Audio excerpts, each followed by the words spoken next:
All too often, being a dad, it's a thankless job. It means thinking about all those things everybody else overlooks. Like getting an oil change and making sure your car has maintenance and making sure the house is locked at the end of the night. Yeah. Or it could be those things that nobody else even wants to do.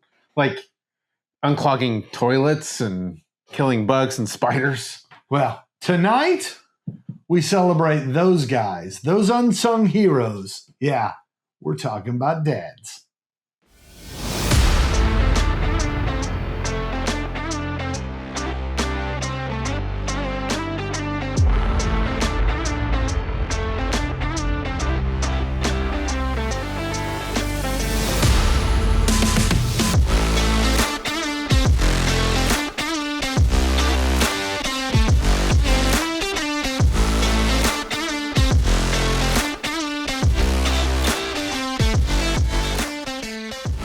Welcome, everybody, to this week's episode of the Noble Dram.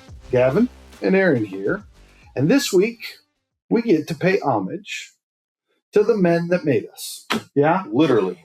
This weekend is Father's Day. So if you haven't gone out and bought a tie or a pair of socks or a silly grilling apron, you've only got a couple days left to do dad right. That's right.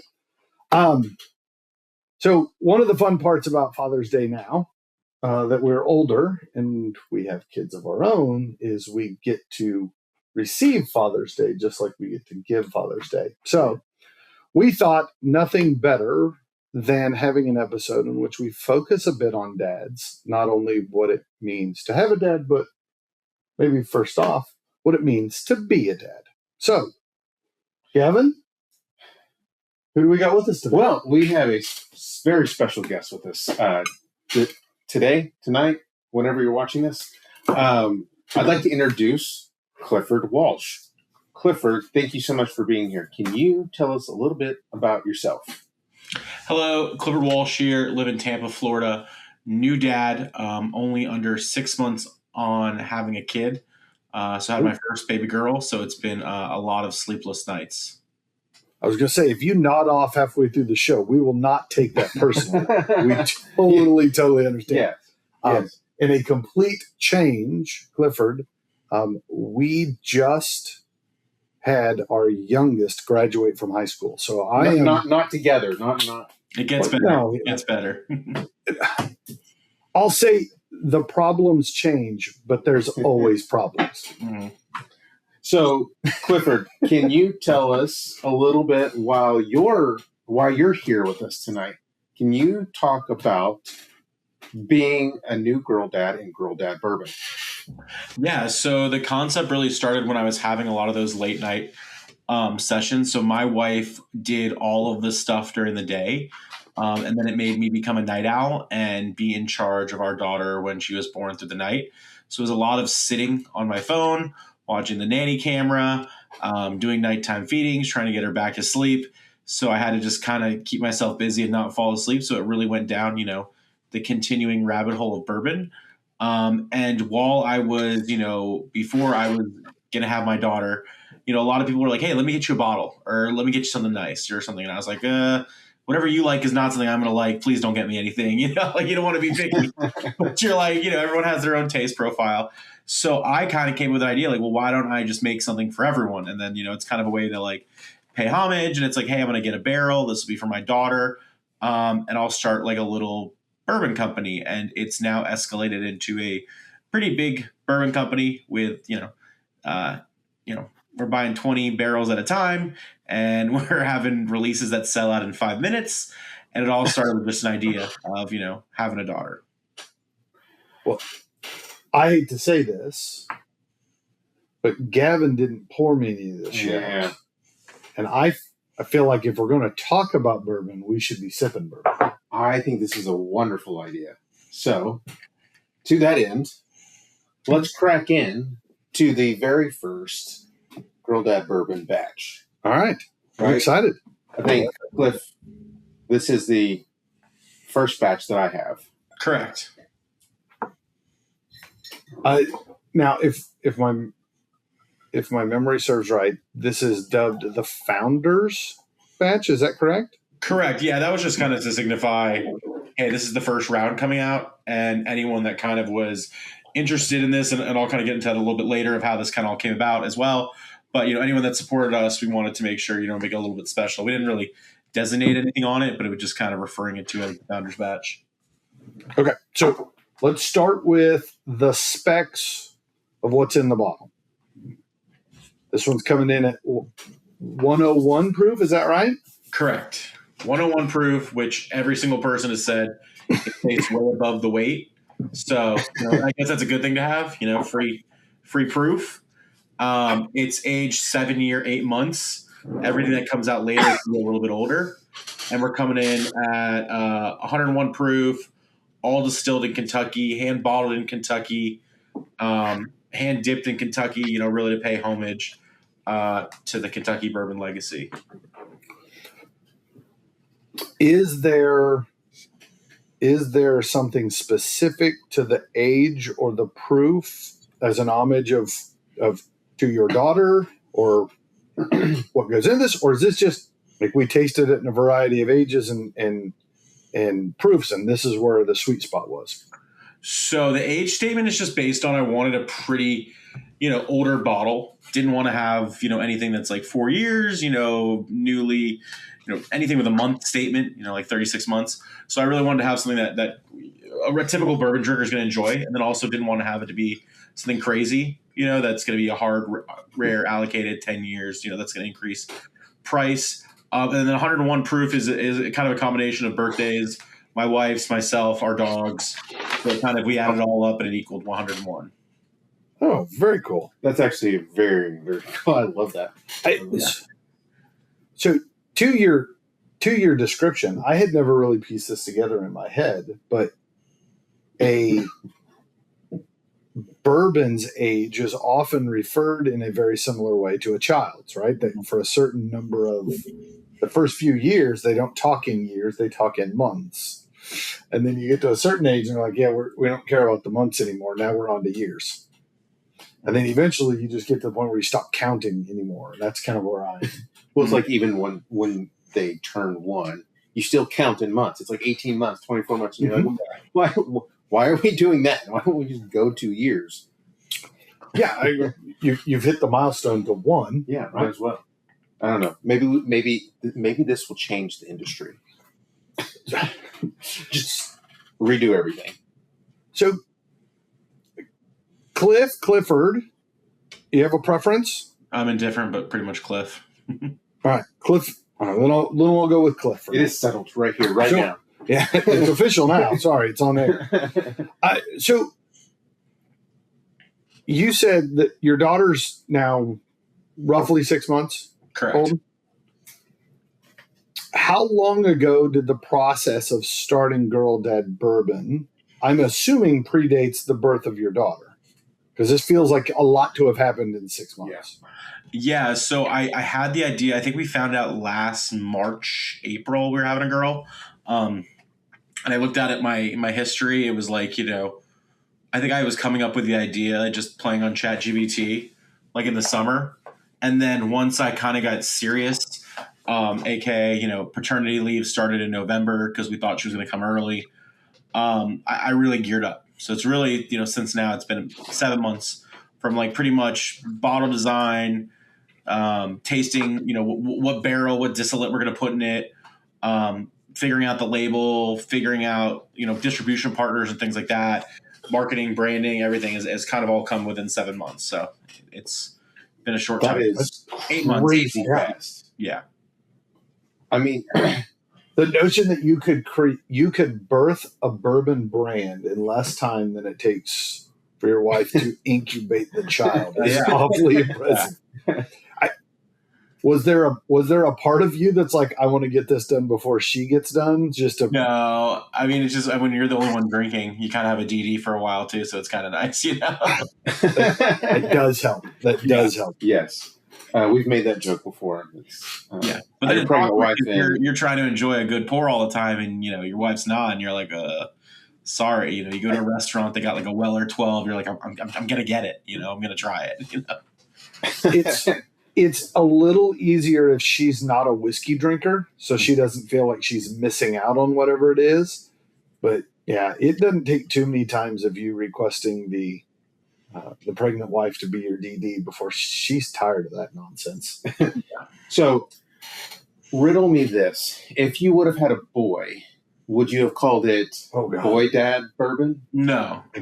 I think I was just scared, like a lot of girl dads, of like, you grow up as a guy, you play sports, you're camping, you're fishing with your dad, doing all kinds of stuff, and then you have a girl, and you're like, I have no idea what to do.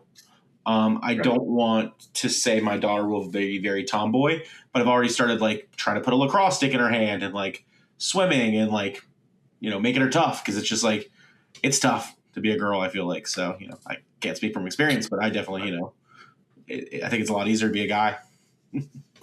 Yeah. So I had both, right? Yeah. Girls first, boys second. My wife would say that there were aspects at different ages that one was easier than the other. And I don't, in fairness, I can't definitively say it was because they were boys or girls, or maybe it had to do more with their just inherent personality differences and that kind of stuff. What I will say is playtime at your house tended to be much quieter with the girls than it does with the boys. I had no argument there. I don't know. Not to play time in my house. It's a different pitch for sure. It is a different pitch, yes. And then we have a husky as well, and so you get the husky going, barking, wooing. You get the daughter going. I mean, it is just between the hours of 4:30 and 7:30. We call it shouty hour, because our dog shouts. Like she's a husky. She talks. And so you can't get a word in edgewise between the dog or my daughter wanting to tell a story. Hey, watch me. Hey, do this. Hey, I need this. Hey, do this. Like, so between the hours of 4:30 and 7:30, it is just focus time between the dog and the daughter. I think there's another caveat, Cliff, that like you have one, right? There's one kid that takes your attention and your focus, right?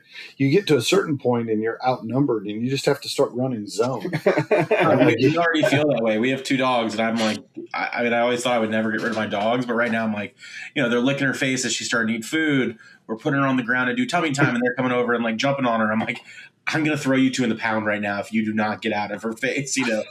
Definitely I should have, in the 9 months preceding this, I should have taken them to like dog training classes. That would have been a helpful insight for a dad that is expecting.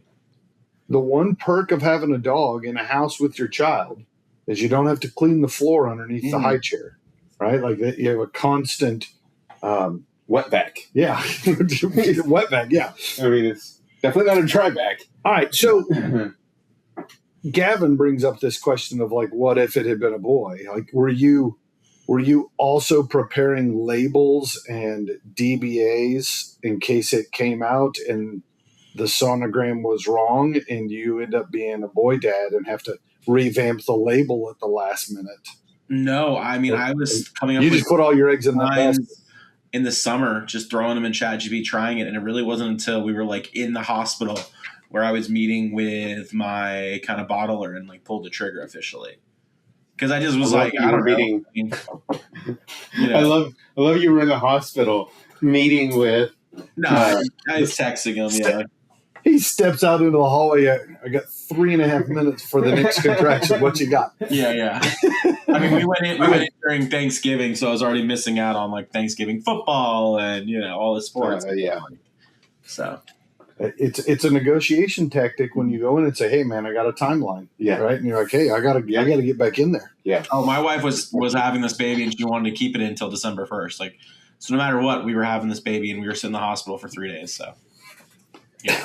I mean, and there's not a lot you can do when you're just sitting around the hospital. I mean, if the baby is not there, it's like, all right, we're just gonna sit here in the hospital. We're gonna wait. It's an expensive wait. It is a very expensive wait. We spent an entire week in the hospital. So $56,000 to sit in a hospital room in Tampa, Florida for 3 days.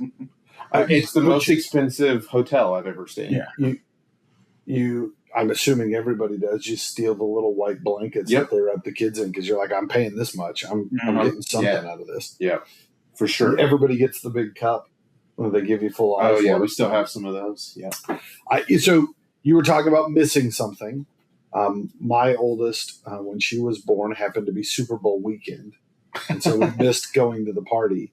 But a friend of mine smuggled a 6-pack of beer in a gift bag with a teddy bear, and we ordered wings, and they brought wings in, and I got to eat wings and drink beer in the room. And the nurse came in, and she's like, "You're not supposed to have that in here." And I was like, "You should probably close the door." Cliff, did you take a flask in there with you? Or No, I was too scared. I don't, our hospital is a little strict, so. Oh, I definitely did. I took a flask, and it was helped mom get through the delivery. Yeah, right. I mean, when my daughter was born, it was still in the middle of COVID, and so everything was so strict. You were wearing masks everywhere, like, all of this stuff. And for bloody hell, if I'm going to be there, I'm going to have a flask and enjoy something. Let's get back to a sec about starting up Girl Dad Bourbon. Yeah. I'm intrigued by this, right? I think every bourbon drinker kind of has this little dream that floats around in their head that was like, wouldn't it be cool if we did this, right? Like, you have gone and done what so many guys have discussed doing, right? But never did get around to. So I'm curious the process. You're working with a bespoke, a custom distiller. Is that correct? I want to make sure I don't misspeak. Can you talk a little bit about that process, about like how much control do you get? Do they have tons of different recipes for you to go in, or is it just barrel selection? Like, what's that all about? Yeah, so I'll grab it. But I had a fraternity that I was in college. They actually started their own bourbon as well, and this was in the fall. So when I had seen kind of this on Instagram, that's when I really made that decision. Like, when I was having a daughter, to be like, let's pull the trigger and do this, because I actually seen that there was a path. In the beginning, it was just an idea. I had no idea, what to do. Mm-hmm. So then meeting with him, like I said, within the first few weeks, leading up to it, as we were getting the baby room ready, and figuring stuff out, I was like, hey, let's figure out bottle design. Let's figure out meeting with a graphic designer for the label. He had sent over some samples. So we figured out, based on my palate, what I thought was going to be great. And so that's why I said, you're going through all those motions to figure it out. And then I think, that weekend of being in the hospital, Thanksgiving weekend, I kind of had nothing to do. So I was like, well, let's pull the trigger. Let's get this in motion. Let's buy the first barrel. Because that's how it was. It wasn't going to be this massive company. It was just, let's pull the trigger and get a barrel, And from there, it's like I got 170 bottles. I can easily get rid of that, in a year for friends and, myself and gifts, so it wasn't too crazy. So obviously, Girl Dad Bourbon is not your full-time job. No. So as we just got to get you to the point where you're selling the bourbon, it can be. Right. I guess you got to sell a lot of bourbon. I figured it out. It's a lot of bourbon. So is it intimidating to go from, all right, I got this thing that I think is really cool. It's one barrel, to now, as you mentioned, your first pre-sale release sold out in 5 minutes or in minutes or that time frame. Is it intimidating now that you're like, holy cow, I've started this thing and it is growing so fast? Is it kind of what's your headspace right now? Yeah, it's a little overwhelming. So, my 9 to 5 is my 9 to 5. Work on that, get done at 5 o'clock, hang on my wife, my daughter, put her down at, 8, 7:30. And then it's my, 9 to whenever I, go to sleep or when I'm exhausted. Working on this, learning how to code emails and doing things. And really how this all got started is, so I didn't think that this was going to be this big. So I don't know if you're familiar with, so when you create a label for any bourbon, you submit it to the Alcohol, Tobacco, not ATF, but Alcohol Bureau of Tax and Tobacco and stuff. Yeah, ATV. The COLA, yeah. And so I had gone to St. Lucia that weekend because I think it was our 3 months of our daughter being born. And so everything was getting ready. We're going to head to Kentucky in May. My wife had won a trip for her job. So it's been 3 months. We're like, okay, we can leave the baby with the grandparents and we'll go on a 4-day trip. So we're in St. Lucia, and I guess there's that, Instagram blog, Coming Whiskey, that posts all of the new labels coming out. So, they grabbed our logo label, put it on their site. And I think he's messaging me saying, hey, there's 90,000 people that want this. This is one of my top engagements I've had all year. I see this as being like a very big thing. You should really look at it. So while I'm in St. Lucia trying to relax, I'm sitting there figuring out, how do we build a website? How do we really go into making this a lot bigger? Because there was that volume. So, yeah. That's insane. And that's actually how I found out about you too, was the Coming Whiskey post. There has to be a level of nerves, though. You're like the guy who gets called up to the big leagues and his first at bat, first pitch hits the home run. Exactly. Right.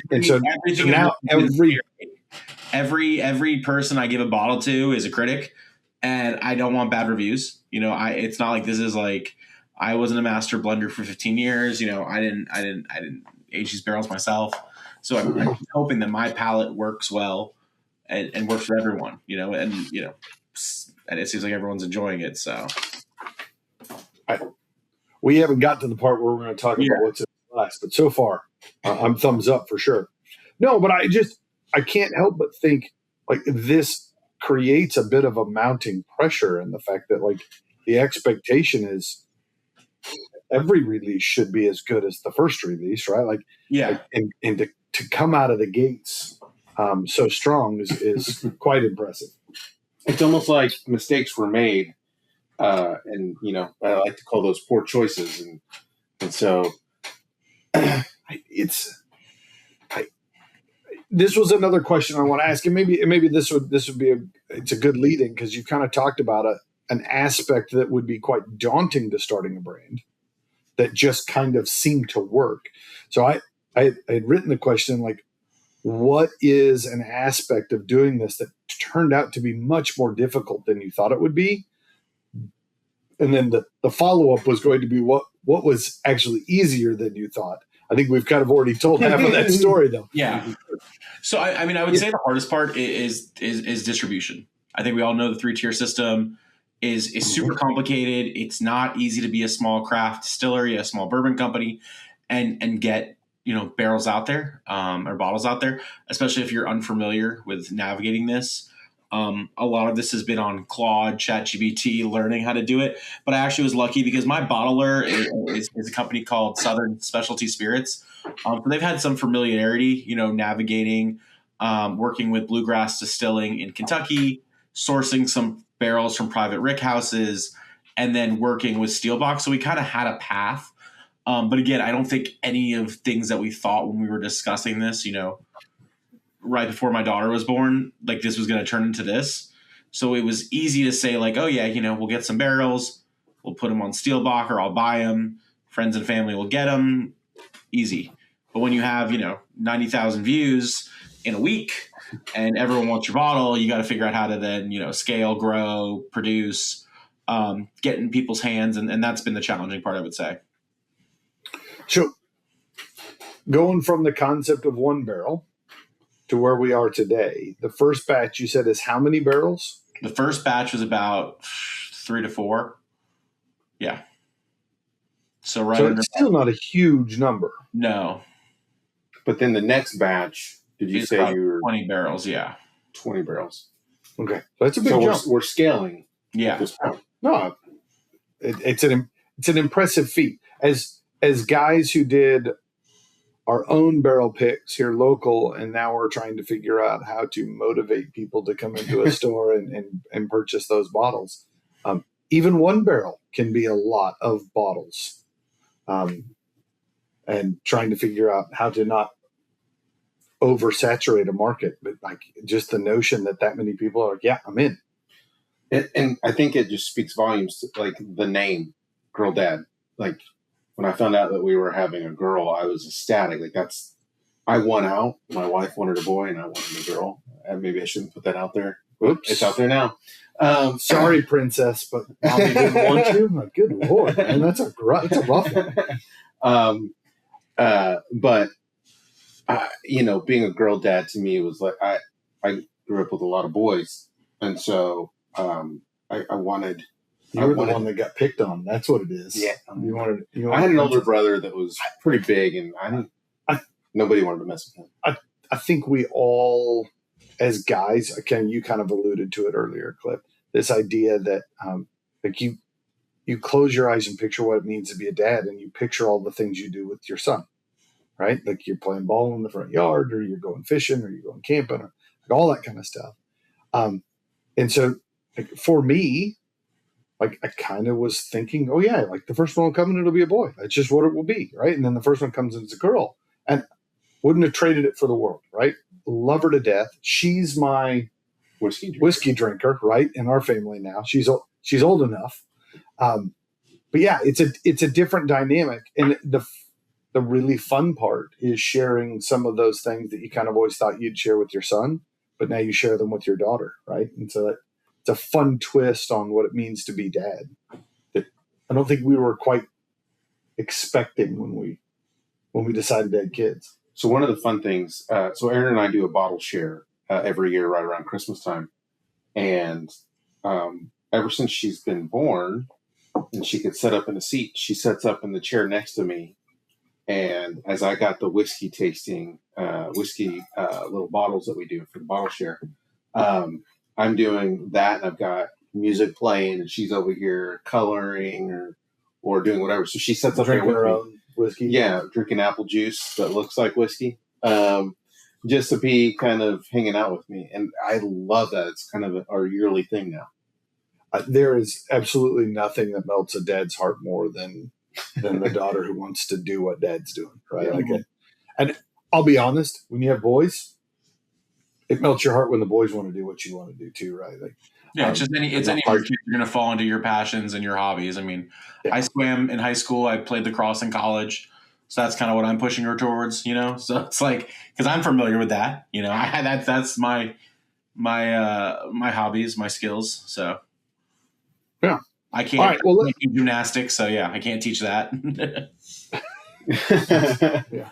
Somersaults are about all the further I'm going to get. And even those are dangerous at my age. Yeah. My daughter asked me if I could do a cartwheel the other day, like literally like last weekend. And I was like, I don't know. You didn't even try. I didn't try. Come on. My back. Show her how to my get back over. Yeah. I was like, wife, I think you can do that. Let's talk a little bit about what's in this glass. Because I'll be honest. I think if I was putting everything into one word, right? Luxurious. It's got this soft, sweet, luxurious note that shows up both on the nose and on the palate.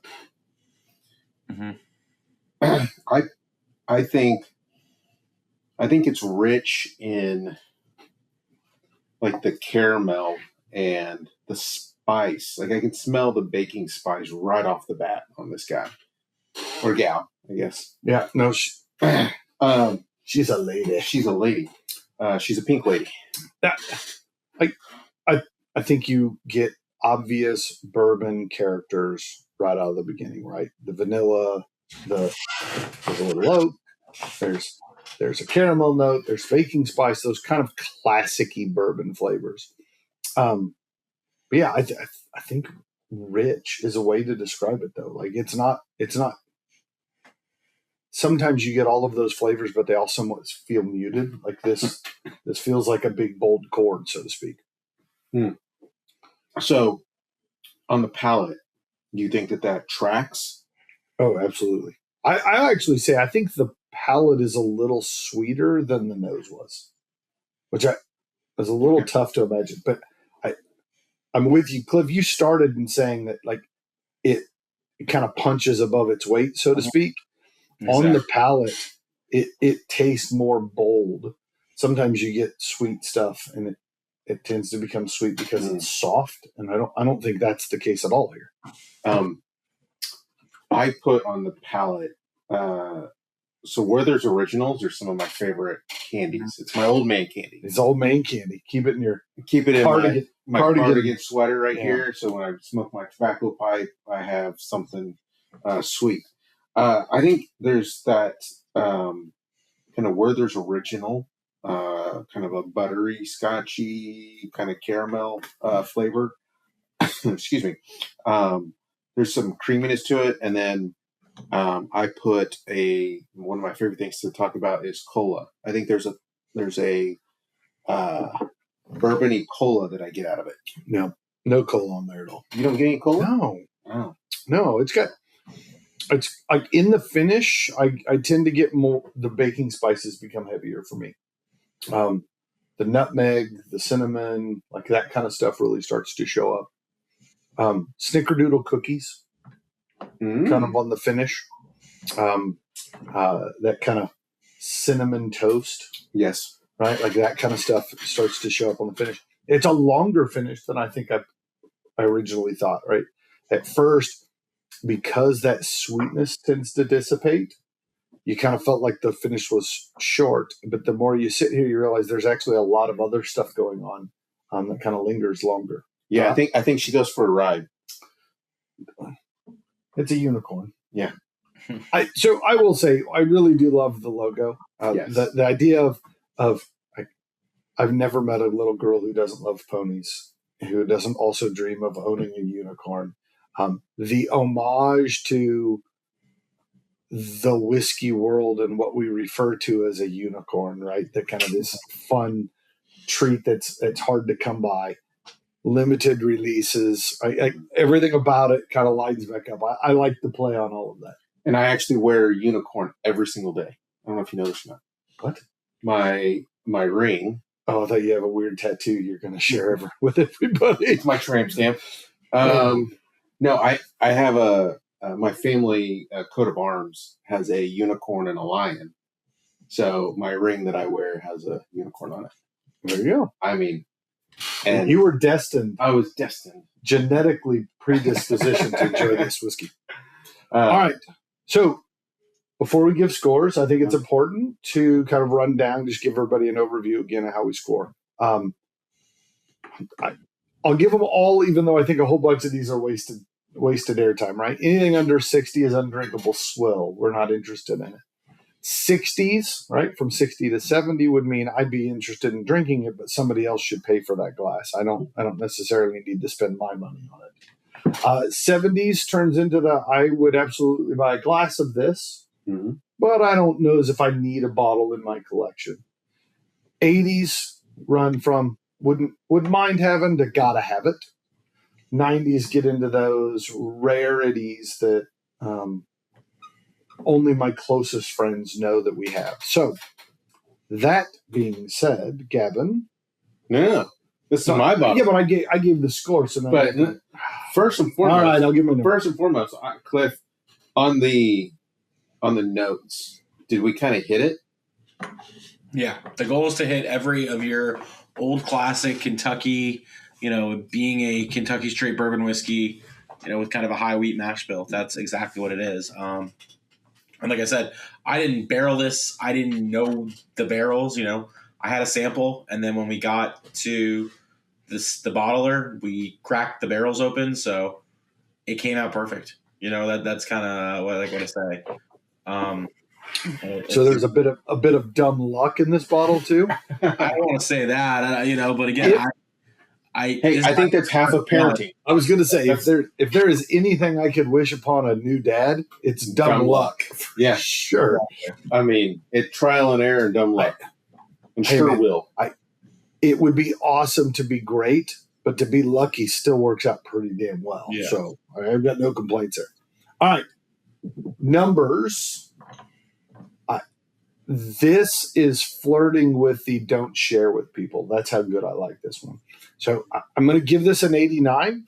It's in that category of I absolutely want one of these on my shelf. I'm a little disappointed that Gavin beat me to the purchase on this. And so Gavin has a bottle and I don't. But I'm going to drink more. I'm going to drink more of it before the episode's over for sure.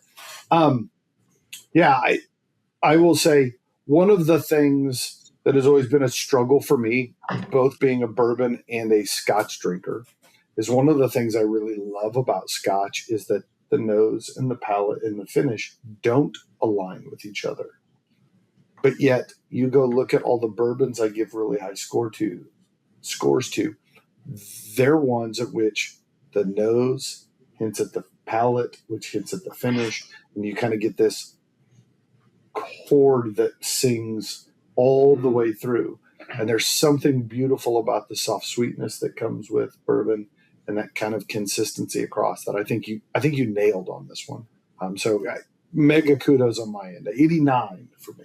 89 for you.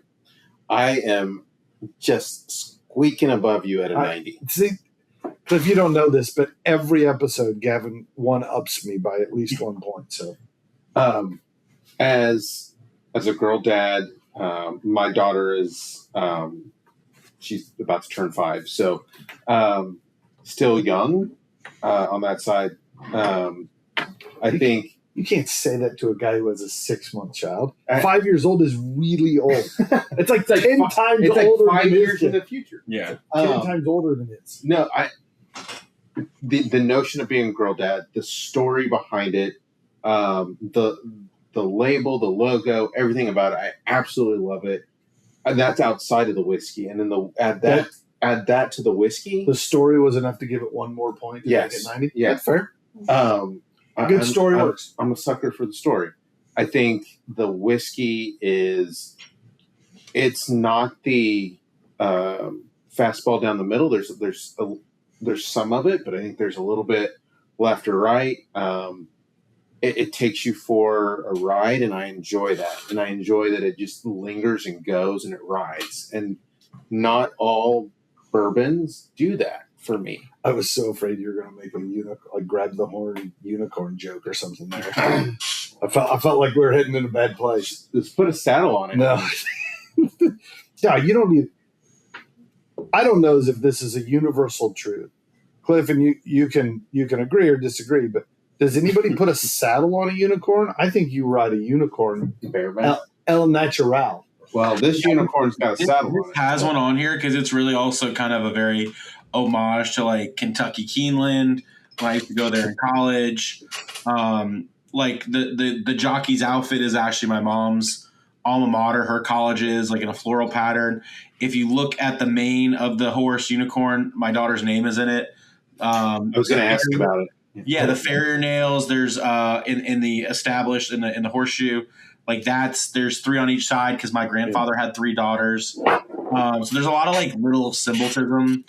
Like the tobacco leaves the bottom because I'm from Virginia. There's a lot of like weird stuff in it that like I really wanted to like showcase. And together it came out with an amazing, all together logo that anyone can see and be like, that's a great bottle. And I think it looks great on a shelf.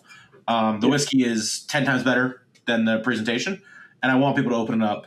I've heard a lot of people saying, I want to save this till my daughter's 18 or 21. And it's like, dude, we'll make more of this. Just crack open now, enjoy it, and get 2. Have it. Yeah. Yeah, get 2. Drink 1 now, save 1 for later. Yeah. That's the sad part for me is I've got this 1 bottle, and that is something I'm going to have to go buy another bottle because I want one for my daughter. You should get every consecutive batch so that way then you can try them all. So, I do have a question. Maybe I should ask this earlier. You should have. We're way past the questions. We're way past the questions. But so, do you have plans in the future? Can you give us any little nuggets? Are you planning on releasing anything other than a bourbon? So right now the plan, and this is I've spoken with people and kind of the game strategy for the year. So for this year, 2026, is just release this. Try to get all his barrels that we have access to from this mash bill and buy them all up and give them to dads because I think it's a great idea. Looking at 2027, we understand that this is $79.99. It's 101 proof, and a big market that we had was moms buying this for their dads, for their husbands, for their expecting fathers, and they might not be a typical bourbon drinker. So maybe looking at lowering it, getting a 6-year at like a 90 proof, and doing that in the spring next year, and then also having like a really good, maybe way more allocated like 10 year with like a way cooler battle design.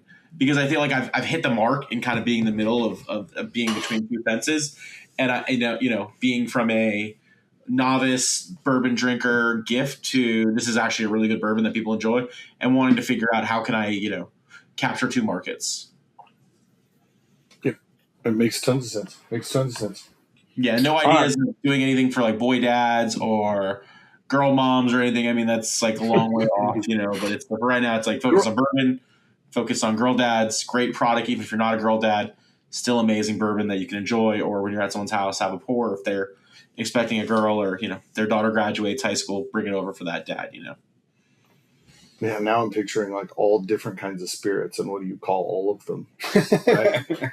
And I'll be honest, it's derailing horribly in my mind. We'll just leave it at that. I mean, bourbon spirits in general are getting so niche-y, cliche. Like I saw Maker's Mark just put out a Knicks bottle like the week before they win the playoffs, and it's like, what does Maker's Mark and the Knicks have in common? So I want to make something that's definitely like relatable. Nothing, but I've got a Houston Astros bottle of Maker's Mark, right? Like, yeah. I mean, they do every team, I think. Yeah. So. All right. Cliff, we would love if you would stick around. We've kind of been talking about what it means to be a father. Would you be so kind as to stick around for a second pour, and let's talk about what it means to have a dad? Perfect. Love to. All right. What if your next pour actually meant something? Not just a good night, but doing real good. This is Pour It Forward, where whiskey meets purpose. Where we spotlight real people and real stories. And show up when it really counts. No middleman, no fluff, just impact. Here at the Noble Dram, we believe that whiskey's more than just what's in the glass. It's about the people that you share it with. And to that end, head over to thenobledram.com and find out how you can pour it forward. Enjoy a dram and be noble.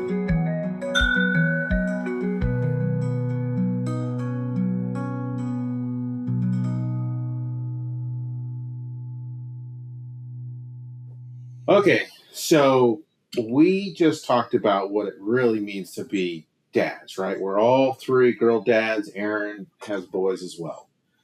I will say, in fairness to what it means to be a father, we glossed over a lot of what it really means. It's a much harder job than I think we made it sound there. But yes, drinking whiskey. We absolutely were focused on being dad, not having dad. All right.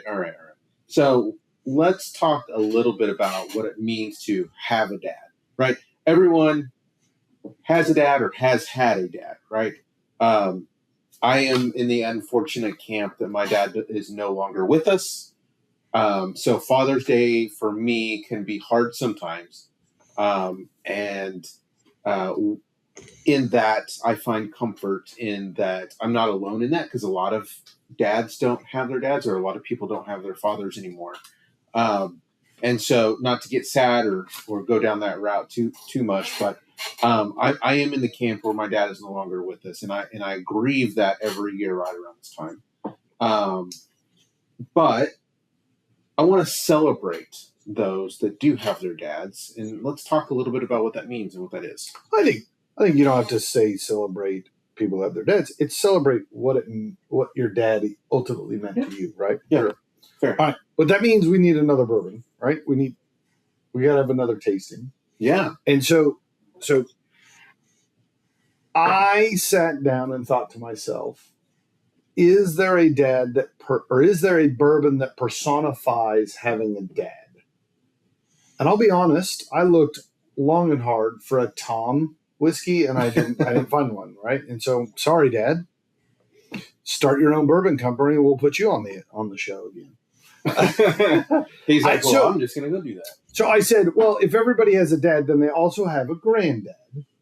And so I said, we should drink old granddad. Because if you don't have an old granddad, you probably aren't old enough to be drinking bourbon anyways. So this happens to be Old Granddad 114, which we have mentioned in passing previously on the episode. It is one of those bourbons that is routinely described as the best bang for the buck.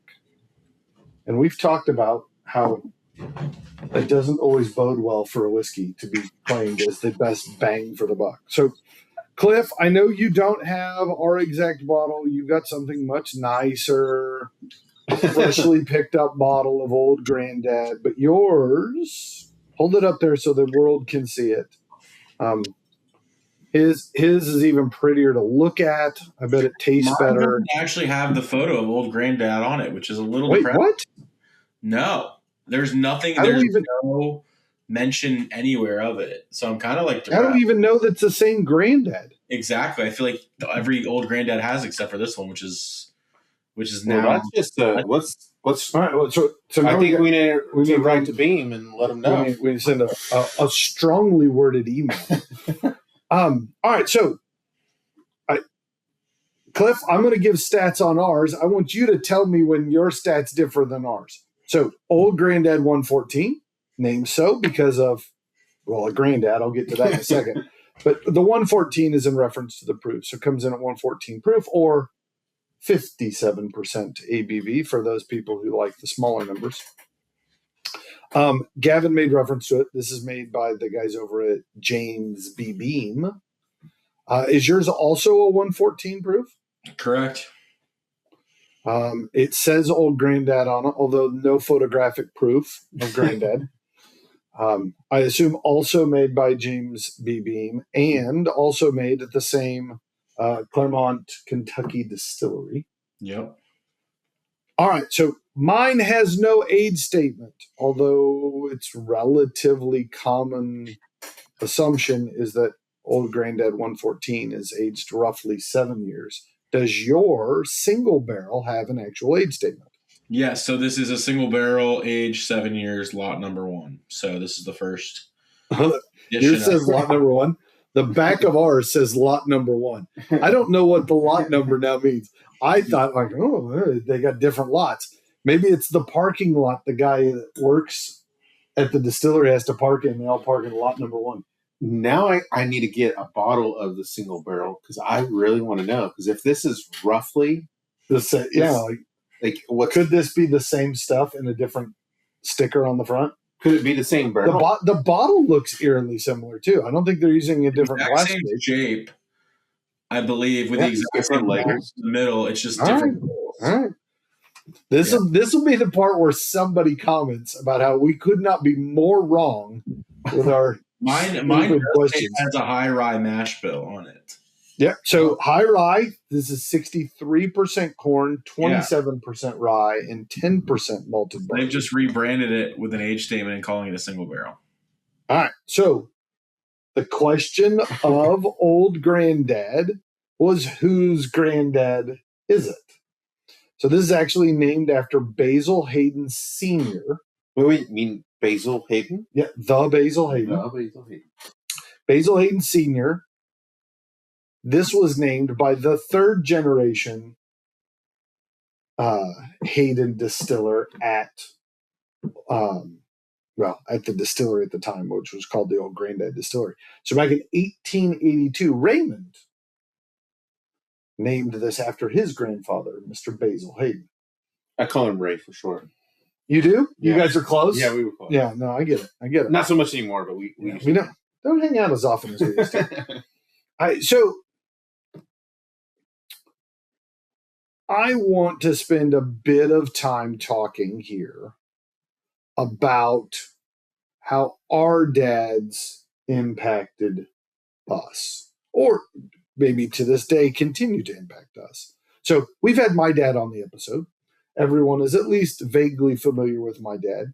He's an older, smaller version of me. I don't know. People thought he was our buddy. Big Chief thought he was my dad. So who knows? I'm not positive he's not. There's a possibility we're stepbrothers. Could be. All right.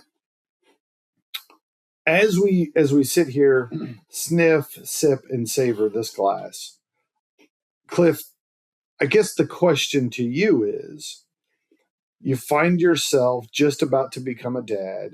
You're thinking about how much bourbon you're drinking, and wouldn't it be cheaper to just buy it by the barrel? right? As being a It's like father. buying them in bulk. Yeah, no, it's Just buy a barrel.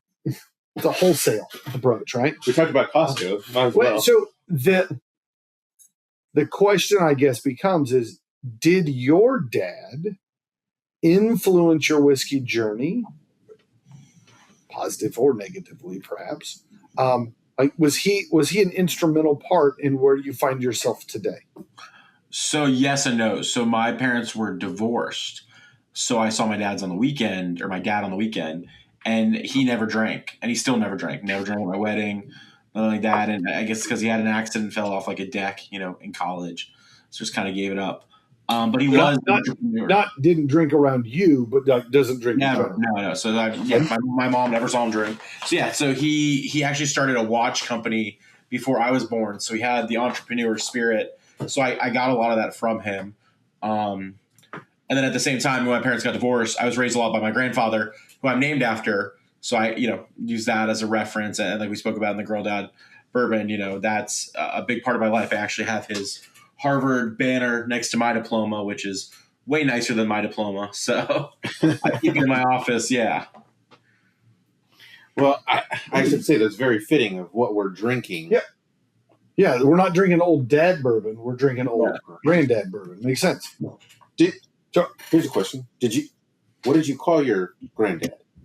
Was it granddad? Was it grandpa? Was it grand? Like, ooh. What, so most people have multiple grandfathers, right? So you got a couple different options. Cliff, what'd you call granddad? So that's actually funny because we're going through that right now with my daughter about all the grandparents now fighting about what they want to be called. And it's funny because I decided what my grandfather was called because I was the first one of our set of cousins.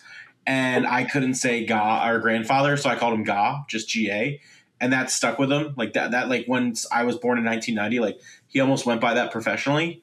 So it's funny because now we're having this debate with our family members of like where all the grandmas want to be called something, and I'm like, it's my daughter's determination of what you're being called. So stop getting things made.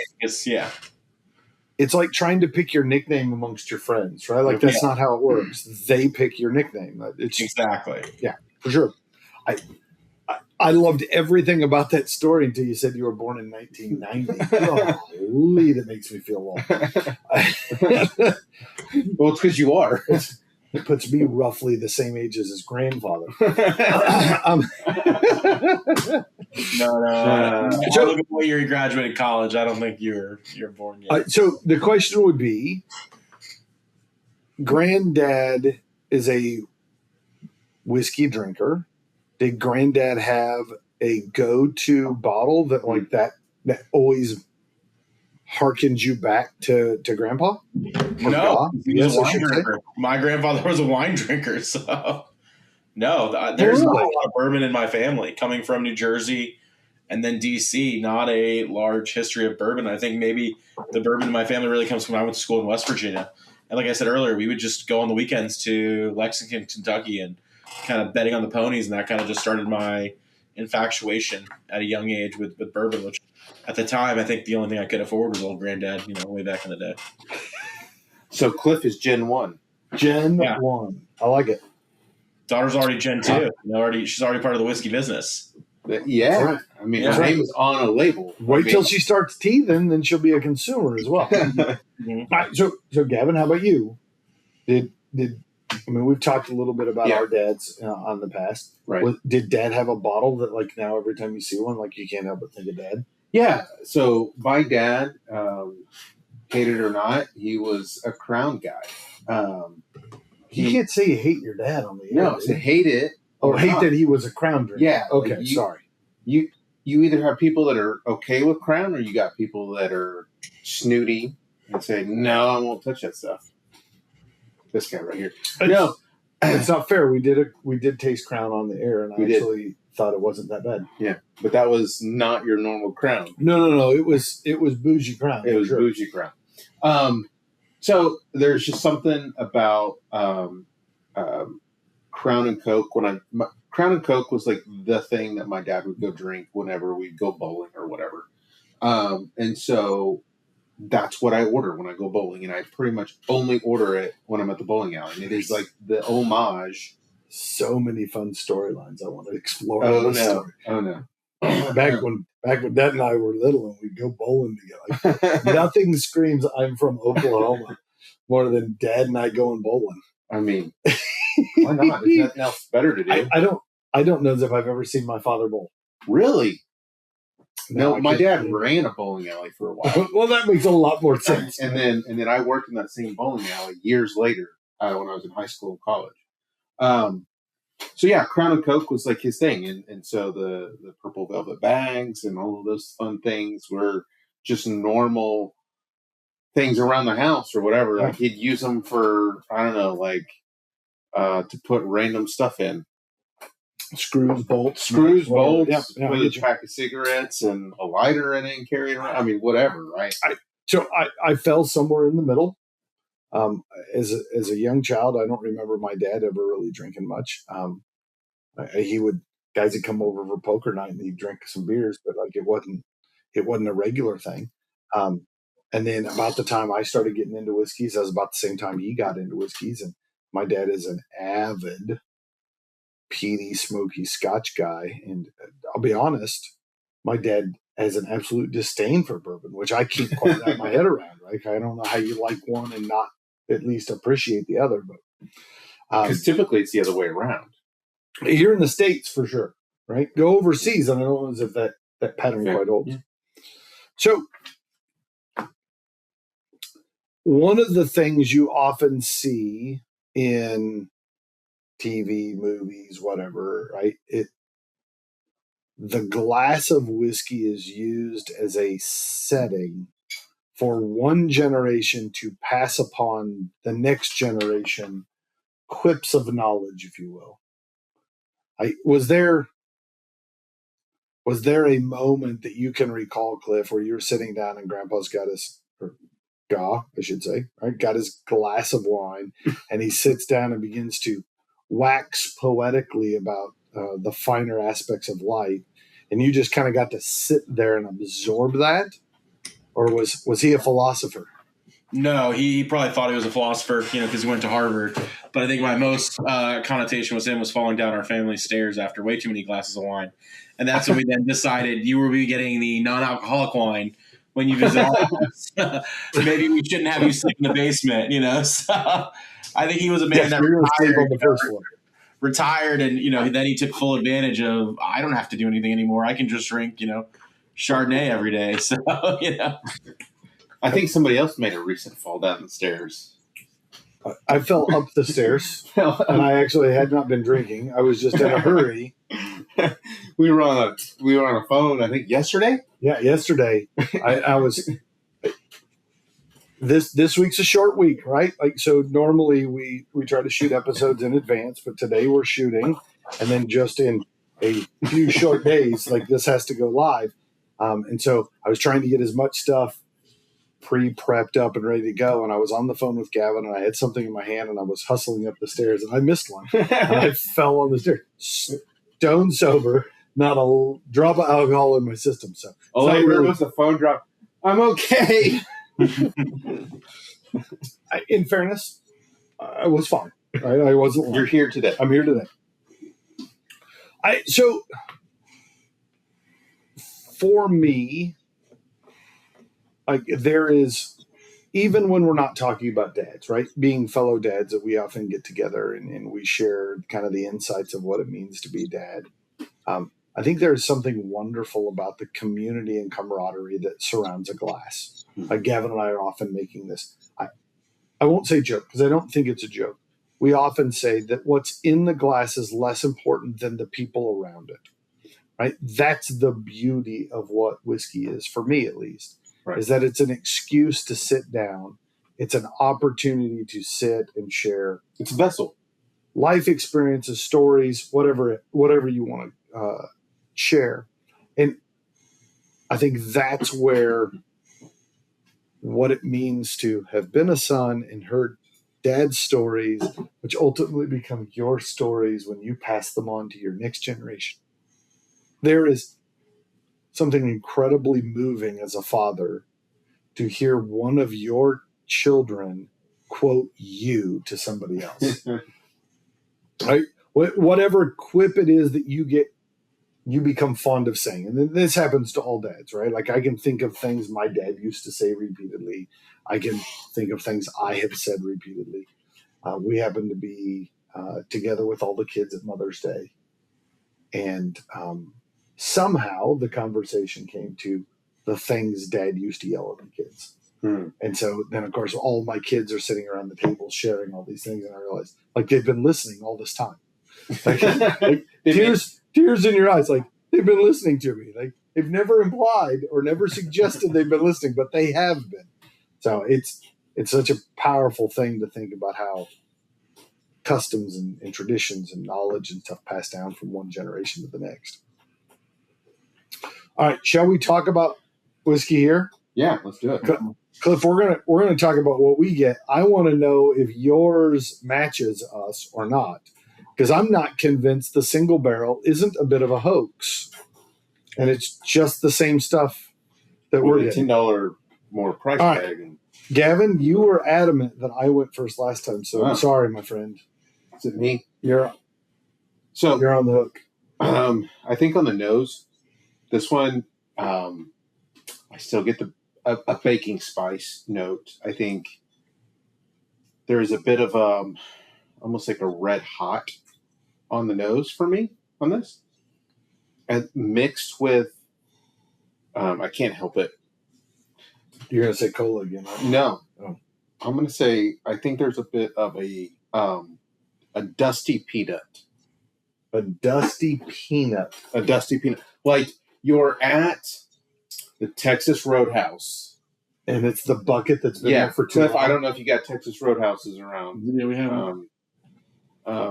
I think there's just the bucket of the full peanut. They don't do the buckets anymore. Oh. Damn you, COVID. Well, now shows you how long it's been since I've actually been to Texas Roadhouse.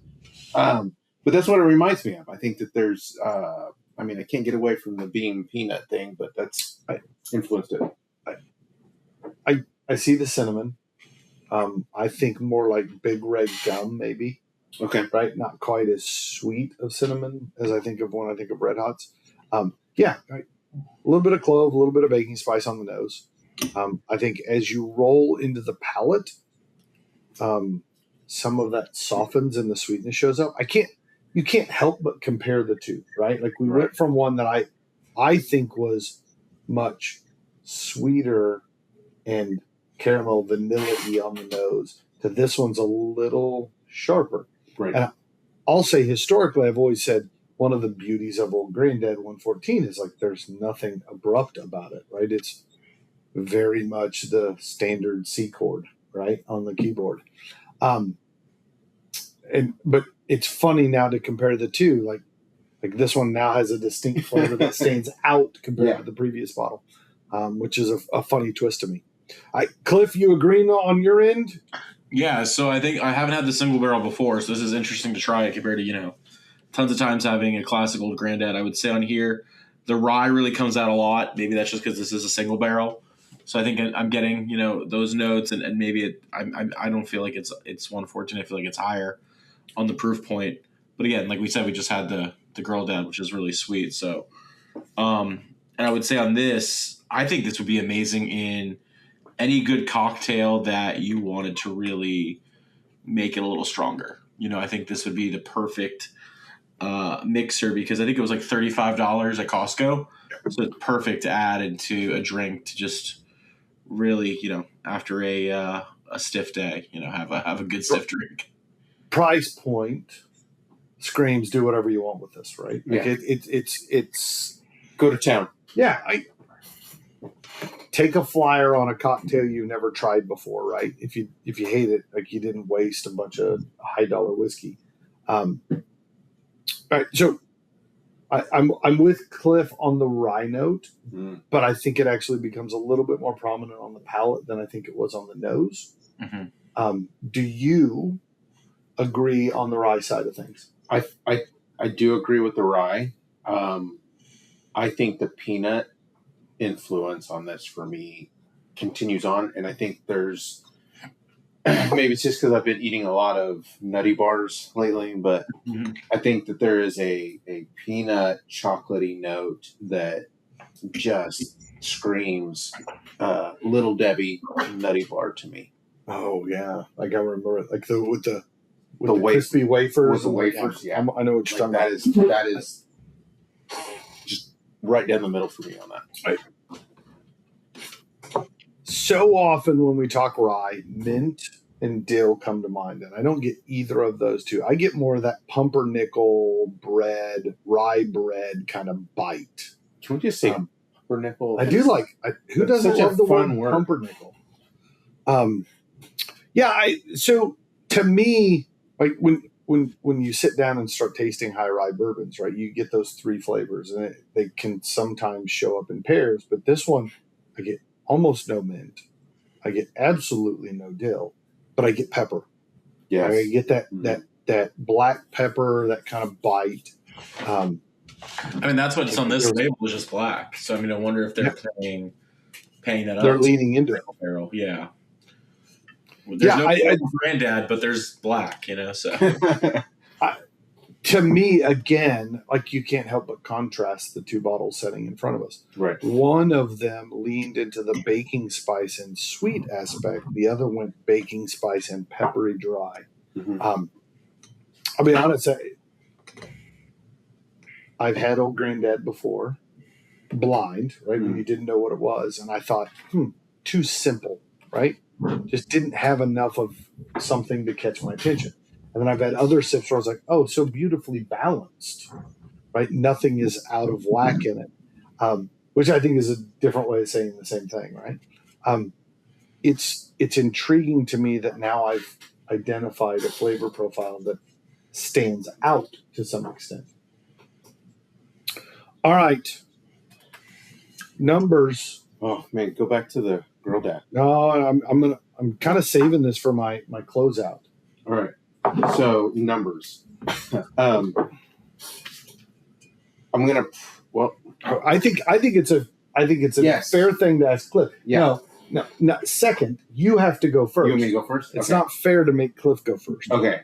So for me, Old Granddad 114 is a bottle that I have recommended probably more than anything to anybody. That is just more than anything. That's just starting out. They're like, hey, I don't know what to get. I don't want to guide them to a. For those who can't spell bourbon, this is the bourbon we give them. Is that what you're saying? Well, I'm saying I don't want them to go out and spend $100 on a scotch or $60 on a bourbon. Let's get them into something. I might give them a few options, something that may not be as quite high proof, but at 114 proof for the price point, I think it is just phenomenal. Honestly, it may not be the most outrageous, but I think for 114 for the price point, I am setting it like an 85 on this guy. Cannot argue with an 85. I will later, but I want to hear Cliff's number first. So again, I have the single barrel, so it's a little bit different. I think it's way better than what I've had before with Old Granddad. Also, it being a single barrel, I think the MSRP was $44 or something on that. So it's a really good deal for a single barrel. But I think, like I said, I don't think it's as amazing as maybe just being a little bit different than the typical Old Granddad. So I'm giving it like a 75, I think it really is still a great value, great bourbon. But for them creating a whole new line that I think is pretty much exactly the same as the Old Granddad, I think they're kind of reaching to try to get that single barrel market. And I can't remember I don't really taste any differences. Well, what I would say is I would love to actually taste these next to each other. Exactly. And really dive into the difference between a single barrel or the standard release. So, all right. So I'm at an 85. You're at a 75. Aaron. I'm going to buck the trend here and not have mine in a 5. Oh. Right? So 65 and 95 were both off the table. Personally, I'm at an 82.